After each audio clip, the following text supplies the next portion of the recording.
del significado de en qué consiste la columna. Entonces, la columna de Winogradsky es una demostración clásica de cómo los microorganismos ocupan microespacios altamente específicos de acuerdo con sus tolerancias medioambientales y sus necesidades vitales.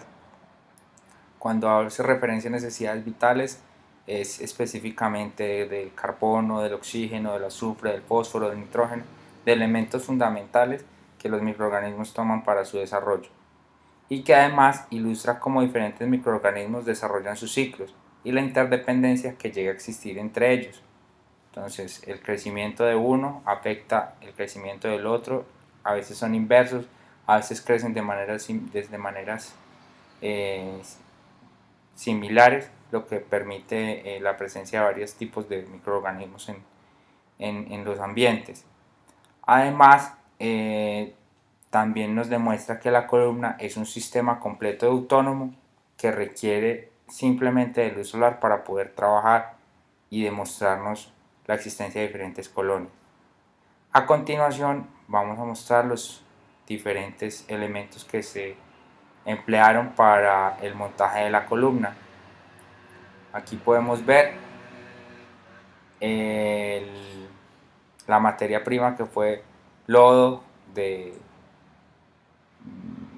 este caso fue lodo de un estanque, periódico, material ferroso, en este caso una puntilla, hojas y agua del estanque como tal.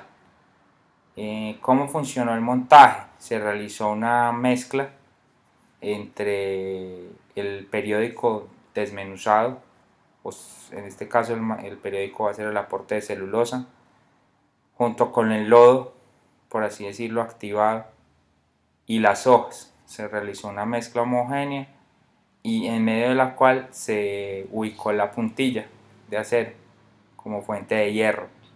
Esta se llevó hacia el recipiente y se formó una capa de aproximadamente unos 4 o 5 centímetros, debido pues al tamaño del recipiente, que es un recipiente de mayonesa. Y posteriormente se adicionó suavemente el agua de la charca y se tapó con vinipel, dejándolo o iniciando así el proceso de fermentación. Posteriormente podemos ver el avance que presentó la columna, las diferentes etapas que vivió durante las 4 semanas, en las cuales se evidencian los cambios de tonalidad en el agua, además de la aparición de manchas verdosas en la superficie de la misma, lo cual evidencia acción de bacterias, de cianobacterias fotosintéticas que toman la energía solar y realizan fotosíntesis, y por eso se evidencia el color verde asociado a los cloroplastos. Además, de igual manera podemos ver la formación de partes negras intensas en el fondo de la columna, en la superficie y en el intermedio del lodo.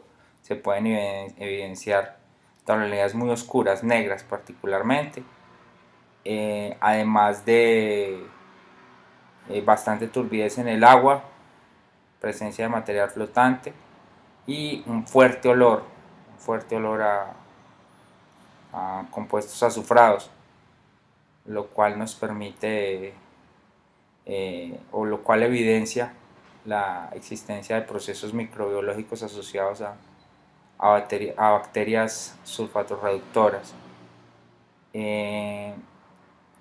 A continuación vamos a ver cómo la estratificación teórica que maneja la columna, y en esta columna podemos ver que se dividen en 3 zonas específicas, que es la zona aerobia, la microaerobia y la anaerobia. Dependiendo, estas zonas se denominan así debido al contenido de oxígeno o al porcentaje de oxígeno presente en las zonas. La columna de Winogradsky trabaja con 2 ciclos, el ciclo del oxígeno y el ciclo del azufre o del H2S en este caso. Entonces, En la zona anaerobia hay un alto porcentaje de oxígeno y un mínimo porcentaje de H2S. En la medida que vamos bajando en la altura de la columna, va aumentando el porcentaje de H2S y va disminuyendo el porcentaje de oxígeno. Para llegar al fondo, a la zona, cuando están los porcentajes muy parejos, es la zona microaerófila, que es donde hay igual porcentaje de oxígeno, igual porcentaje de ácido sulfúrico, de H2S. Y en la medida que seguimos descendiendo a la zona anaerobia, es donde la presencia de oxígeno es mínima, casi cero, y donde la presencia de H2S y compuestos derivados del azufre es alta. Esto se debe particularmente a la presencia de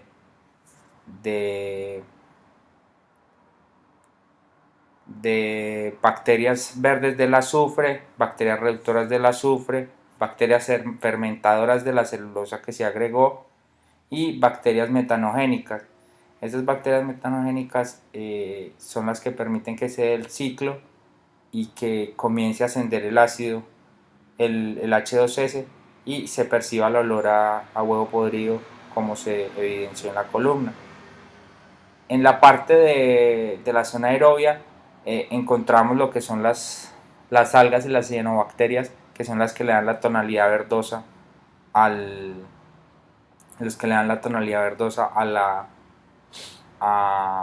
agua y a la superficie. También en la zona microaerófila encontramos bacterias oxidadoras de azufre, que son una especie de filtro para absorber parte del H2S que sube y de los compuestos de azufre que van subiendo por la columna. Posteriormente se nos solicitó que desarrolláramos unas preguntas con respecto a la formación o la descripción de la columna, y aquí están. Entonces nos preguntan acerca de por qué se forman las manchas negras en el lodo. Las manchas negras en el lodo se dan debido a que las manchas negras en el fondo de la columna se deben a que las bacterias reductoras de azufre, representadas por desulfovidrio, desulfotomacolumo y desulfomonas, son las encargadas de precipitar sulfuros de metales pesados como hierro y magnesio, y por eso en la superficie del lodo se evidencian las manchas negras y la tonalidad oscura.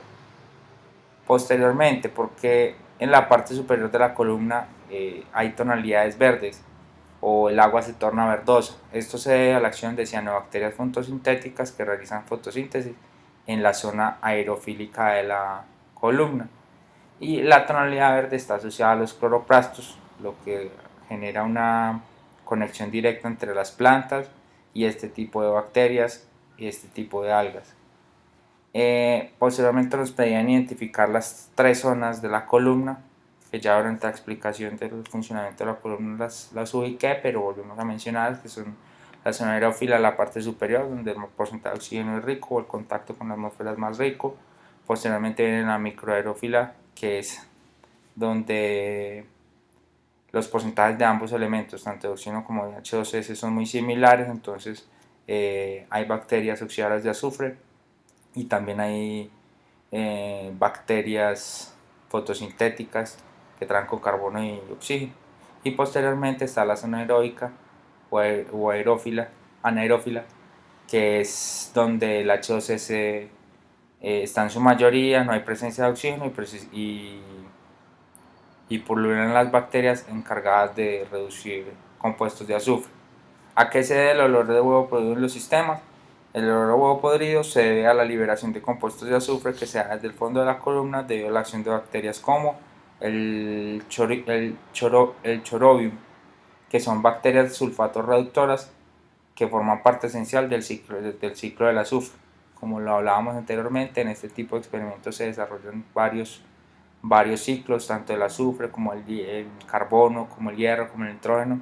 Todos los elementos empiezan a jugar un papel trascendental aquí. Y por último nos cuestionaban acerca de la aplicabilidad que tiene este tipo de experimentos dentro de nuestro ejercicio como ingenieros ambientales.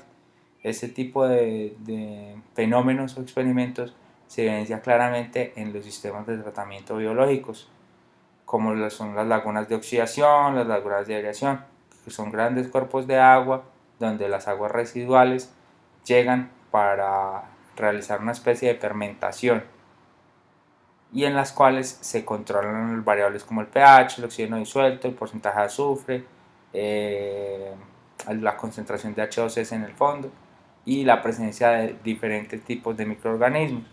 Entonces, este tipo de experimento también nos permite evidenciar el papel que juegan los microorganismos en los tratamientos biológicos y que en la medida en que todos estos microorganismos estén en nuestro tratamiento indica que todo está funcionando bien, pues son un equilibrio natural que permite degradar la materia orgánica y los diferentes contaminantes. Bueno compañeros, hasta aquí la presentación. Espero cumplan con las expectativas y saludos.